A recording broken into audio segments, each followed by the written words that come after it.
Authoritarians rarely begin with sympathetic targets. They start where the public won't object, where fear or disgust lowers our defenses, where silence feels safe. In his first term, Donald Trump used violent gang members, MS-13, as the face of his immigration crackdown. He called them animals, described illegal immigrants as infesting the country, and many Americans nodding along thinking, well, at least it's not me. But the policy beneath that rhetoric didn't just target criminals.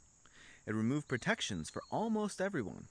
DHS made it clear ICE would no longer exempt any category of undocumented immigrants.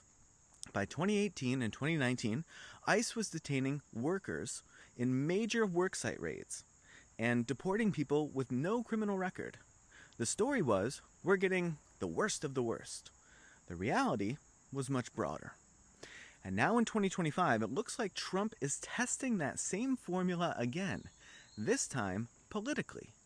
On August 22nd, the FBI raided the home and office of John Bolton. Bolton was Trump's former national security advisor, until he broke ranks and became a vocal critic. The raid is reported to be part of a national security probe reportedly tied to classified materials. The Justice Department hasn't said much publicly, but Trump didn't wait. He called Bolton a lowlife and questioned his loyalty, and his allies jumped in. FBI Director Kash Patel said no one is above the law unless you're on the Epstein files. Attorney General Pam Bondi called it a matter of national security unless it has to do with the Epstein files. Bolton is a deeply unpopular figure with Trump's base and just nationwide in general. He's a politically safe first strike. That's the pattern. Start with someone few will defend, wrap the action in law and order language, then normalize the method.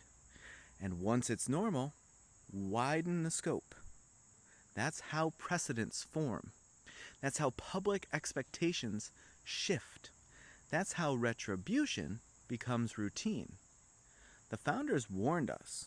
James Madison said power is of an encroaching nature. Hamilton insisted a strong executive must be accountable. Washington cautioned against the spirit of party turning governments into revenge. And we've seen this in our own history. The Alien and Sedition Acts, the Palmer raids, the internment of Japanese Americans. Each time the government began with an argument about safety. Each time it went way further than the public ever expected. Today the target is John Bolton.